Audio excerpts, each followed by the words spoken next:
دنیا میں ایک اصول مسلم ہے، وہ یہ کہ اپنی ایجاد کردہ چیز کے بارے میں موجد سب سے بہتر جانتا ہے کہ اس کے لیے کیا کیا چیز نفع مند ہے اور کون کون سی چیز نقصان دہ ہے۔ چنانچہ اسی اصول کے پیش نظر رواج یہ ہے کہ جو بھی فیکٹری کوئی چیز بنا کے مارکیٹ میں لاتی ہے تو اسے یہ حق ہے کہ وہ اس کے ساتھ ایک گائیڈ بک بھی دیتی ہے کہ آپ نے اس کو اس طریقے سے استعمال کرنا ہے، اور سمجھدار لوگ دانش مندی کا تقاضا یہی سمجھتے ہیں کہ اس چیز کو گائیڈ بک کے مطابق استعمال کیا جائے۔ اسی طریقے سے انسانیت اور انسانیت کی جتنی بھی چیزیں متعلق ہیں اس کے ساتھ، اس کے جتنے بھی لوازمات ہیں، اس کی جتنی بھی ضروریات ہیں، ان سب کے خالق اللہ جل شانہ ہے۔ تو اللہ تبارک و تعالیٰ کو بھی اسی اصول کے پیش نظر یہ حق ہے کہ اللہ تعالیٰ جب انسان کو دنیا میں بھیجے تو اسے ایک گائیڈ بک بھی دے، اور اسی اصول کے پیش نظر اللہ تبارک و تعالیٰ ہی بہتر جانتے ہیں کہ انسانی زندگی میں کون کون سے طریقے اس کے لیے نفع مند ہیں اور کون کون سے طریقے اور اعمال و اقوال اس کے لیے وہ نقصان دیں۔ جب مخلوق خالق کی دی ہوئی صلاحیت کی بنیاد پر ایک چیز تیار کرے اور وہ اپنا حق رکھے کہ میں ہی اس کے لیے گائیڈ بک دوں گا، تو خالق کو یہ حق بدرجہ اولا حاصل ہے کہ وہ انسانیت کے طرز حیات کے لیے کوئی اصول طے کر سکے، کوئی نظام طے کر سکے، کوئی ضابطۂ حیات دے سکے۔ یہ اللہ تبارک و تعالیٰ کا حق ہے۔ چنانچہ اللہ تعالیٰ نے سورہ بقرہ میں یہ ارشاد فرمایا کہ یا ایھا الناس، او لوگو، اعبدوا ربکم، اپنے رب کی پوجا کرو، اپنے رب کی بندگی کرو، جس نے تمہیں بھی پیدا کیا اور جو تم سے پہلے تھے، تمہارے باپ دادا پردادا لکڑ دادا، سب کو اسی نے پیدا کیا تھا، اسی کی بندگی کرو۔ بندگی کرنے کا مطلب یہ ہے کہ اللہ تبارک و تعالیٰ کے جو جو احکامات زندگی کے جس موقع پر بھی متوجہ ہوتے چلے جائیں ان کو مانتے چلے جاؤ، ان کی تعمیل کرتے چلے جاؤ، انہیں فالو کرتے چلے جاؤ، بس یہ بندگی ہے۔ اگر کوئی یہ سمجھتا ہے کہ بندگی سے مراد صرف عبادات ہے تو اس کی یہ سمجھ قابل اصلاح ہے۔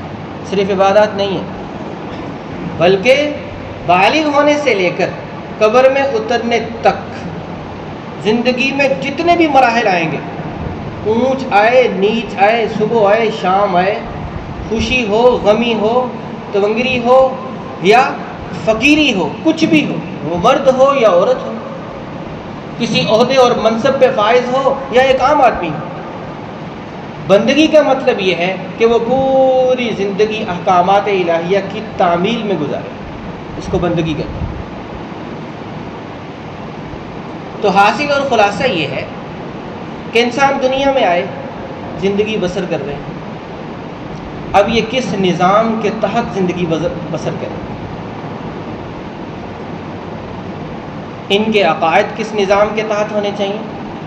ان کی عبادات کا نظام کیا ہونا چاہیے؟ ان کے معاملات، معاشرت، اخلاق، سیاسیات اور تعلیم، یہ ساری کس نظام کے تحت ہونی چاہیے؟ تو اس کا جواب طے ہے کہ یہ سارے انسان چونکہ مخلوق ہیں اللہ جل شانہ کی، تو اسی اصول کے پیش نظر اللہ ہی ان کے لیے نظام وضع کریں گے کہ تم نے اس طرح زندگی بسر کرنی۔ کسی اور کو یہ حق حاصل ہے.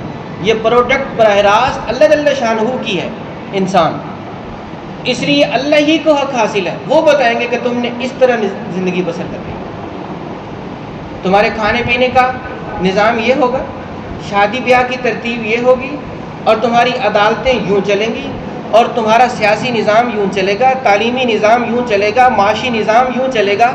وہ اللہ تبارک و تعالیٰ ہی طے کریں گے، اور وہ اللہ کے آخری رسول جناب نبی کریم صلی اللہ علیہ وسلم کے ذریعے سے سب کچھ طے کر چکے ہیں. اور جناب نبی کریم صلی اللہ علیہ وسلم مدینہ طیبہ میں ریاست قائم کرنے کے بعد وہ تمام کے تمام احکامات الہیہ ایک مرتبہ نافذ کر چکے ہیں. اور پھر ان کے خلفاء حضرت ابوبکر صدیق، حضرت عمر، حضرت عثمان، حضرت علی، حضرت حسن، حضرت معاویہ رضی اللہ تعالی عنہم اجمعین اپنے اپنے دور میں اللہ تبارک و تعالیٰ کے وہی احکامات جناب نبی کریم صلی اللہ علیہ وسلم کے مبارک طریقوں کی روشنی میں انسانیت میں نافذ کر کے دکھا چکے ہیں، اور ان کی برکات بھی لوگ دیکھ چکے ہیں.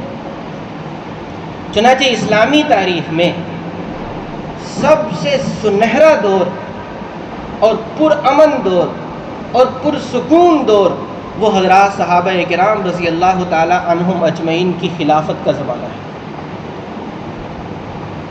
جس میں مال و دولت کی فراوانی تھی، جان کا تحفظ، مال کا تحفظ، آبرو کا تحفظ، ایک ایک چیز کا تحفظ، عقیدے کا تحفظ، یہ سب لوگوں کو بلا امتیاز حاصل تھا. جو بھی حضرات صحابہ کرام رضی اللہ تعالیٰ عنہم مجمعین کی زیر قیادت اور زیر عمارت علاقوں میں رہتے تھے لوگ، وہ مسلمان نہیں بھی تھے، تب بھی یہ حقوق ان سب کے محفوظ تھے اور 100% محفوظ تھے. اب یہ جو ریاست آپ علیہ السلام نے قائم کی، آپ کے خلفاء نے قائم کی، اس ریاست میں بنیادی اصول جو تھے وہ 2 تھے، اور یہ وہی اصول ہیں جو حضرت ابراہیم علیہ السلام نے اپنی دعا میں ذکر کیے ہیں، جو سورہ بقرہ میں پہلے پارے کے اندر موجود ہے کہ وَإِذْ قَالَ إِبْرَاهِيمُ رَبِّ اجْعَلْ هَٰذَا بَلَدًا آمِنًا وَارْزُقْ أَهْلَهُ مِنَ الثَّمَرَاتِ. ایک کامیاب ریاست کے بھی 2 ہی ستون ہوتے ہیں. نمبر 1 امن کا قیام، اور نمبر 2 رزق کا انتظام. جس ریاست میں یہ 2 چیزیں ہیں وہ کامیاب ریاست ہے. اسلام کی نگاہ میں بھی بنیادی حیثیت انہی 2 چیزوں کو حاصل ہے، امن کا قیام اور رزق کا انتظام. اب اسلام نے، قرآن نے، پیغمبر اسلام نے صلی اللہ علیہ وسلم نے امن دنیا میں قائم کرنے کے لیے کیا کیا؟ جن جن چیزوں سے بگاڑ آ سکتا تھا، فساد آ سکتا تھا، وہ سارے راستے بند کر دیے. ان سب چیزوں کو شرعاً و قانوناً ناجائز اور حرام قرار دیا. جب وہ سارے راستے بند ہو گئے، اب دنیا میں امن ہی امن. اچھا، امن کیسے قائم ہوتا ہے؟ یاد رکھیں، حقوق کے تحفظ سے امن قائم ہوتا ہے، اور اسلام اسی چیز پہ محنت کرتا ہے کہ معاشرے کے فرد کے حقوق محفوظ رہیں. اس کے عقیدے کا تحفظ اسلام کرتا ہے، اس کی جان کا تحفظ اسلام کرتا ہے، اس کے مال کا تحفظ، اس کی آبرو کا تحفظ، اس کے نسب کا تحفظ، ایک ایک چیز کا تحفظ جب ہو جائے تو امن قائم ہو جاتا ہے. بدامنی اسی وقت ہے جب حق پہ ڈاکہ ڈالا جاتا ہے، حق تلفی کی جاتی ہے، حقوق کو سلب کیا جاتا ہے، اور اسلام میں یہ چیز ہے ہی نہیں. اسلام یہ کہتا ہے کہ حقوق کا تحفظ ہو، حقوق کی ادائیگی ہو، تو اس طریقے سے امن قائم ہوتا ہے. اور رزق کا انتظام بھی اسلام کیسے کرتا ہے کہ جن جن راستوں سے کسی کی حق تلفی ہوتی ہے ان کو ناجائز کر دیتے ہیں. سود ہے، جوا ہے، رشوت ہے، غصب ہے، میراث کو دبانا ہے، شریعت نے ان سب چیزوں پہ پابندی لگا دی. چوری ہے، ڈاکہ ہے، یہ سب حرام ہے. اور پھر اس کے ساتھ ساتھ صاحب حیثیت لوگوں کے ذمہ زکوٰۃ کو فرض کر دیا 2.5%. چنانچہ یہ بات گارنٹی سے کہی جا سکتی ہے کہ علاقے کے لوگ اگر واقعتاً حساب لگا کر 2.5% ادا کریں تو اس علاقے سے غربت ختم ہو جائے گی. عشر ادا کیا جائے، غربت ختم ہو جائے گی. لوگ قربانی کریں، اس سے غربت کا خاتمہ ہوگا. تو اسلام نے جو معاشی نظام دیا ہے اگر اسے اپنایا جائے تو رزق کا وسیع تر انتظام ہو جاتا ہے. اور اسلام نے جو تعلیمات دی ہیں انہیں نافذ کیا جائے تو امن بھی قائم ہو جائے. لیکن سوال یہ ہے کہ اسلام کی ان سنہری تعلیمات کو نافذ کون کرے گا؟ اس کا جواب طے ہے کہ وہی شخص نافذ کرے گا جو ان تعلیمات سے واقف بھی ہے اور ان تعلیمات کی عظمت اور اہمیت بھی اس کے دل و دماغ میں ہے. جو صحیح معنی میں اللہ اور اس کے رسول کا غلام ہے یہ وہی نافذ کرے گا. اسی کی یہ سوچ ہوگی. ورنہ جو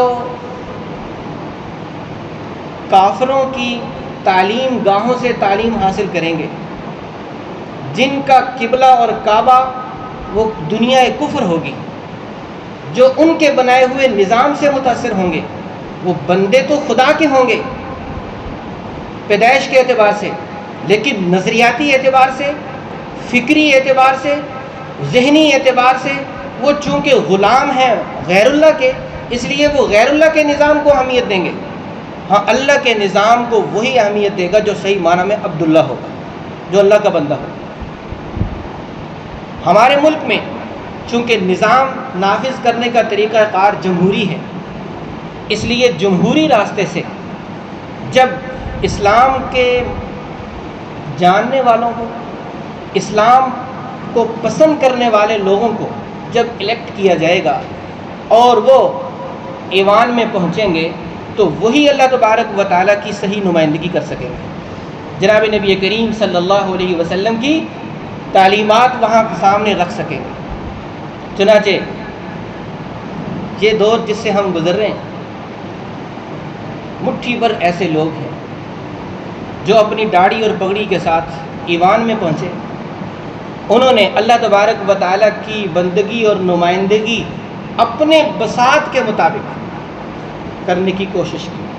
چنانچہ 26ویں ترمیم میں جو کچھ طے ہوا اس میں بنیادی باتیں یہ ہیں کہ 2028 تک ملک سے سود کا خاتمہ کر دیا جائے گا.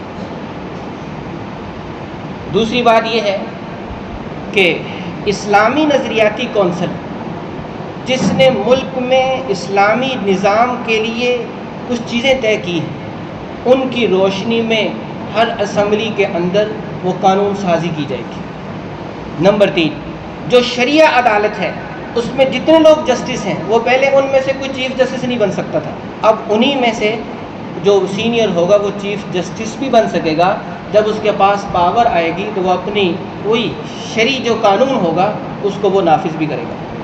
اور نمبر 4، پہلے کیا ہوتا تھا کہ شرعی عدالت سے کوئی فیصلہ آیا اس کو چیلنج کر دیا جاتا تھا سپریم کورٹ میں، جیسے یہی سود کا ہے، سال ہر سال بیت جاتے تھے، وہ غیر مؤثر ہو کے رہ جاتا تھا. اب یہ ہوگا کہ 1 سال کے اندر اگر سپریم کورٹ نے اس پہ ایکشن لیا تو ٹھیک، ورنہ 1 سال کے بعد وہ شرعی فیصلہ خود بخود نافذ ہو جائے گا.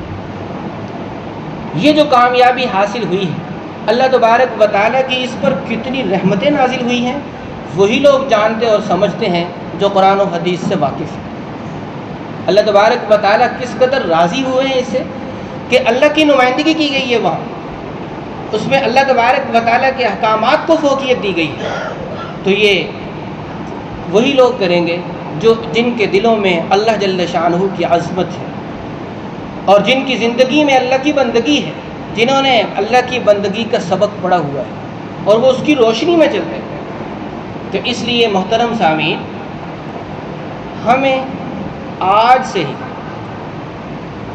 اپنے تعلقات، اپنے معاملات جو ہیں ان کو ماشاءاللہ اگر پہلے سے ہی سود سے پاک ہیں تو بڑی اچھی بات ہے، ورنہ آج سے ہی اپنے آپ کو سود سے الگ کرنے کا سفر شروع کر دیں۔ حدیث شریف میں آتا ہے درہم ربن یأکلہ الرجل وہو یعلم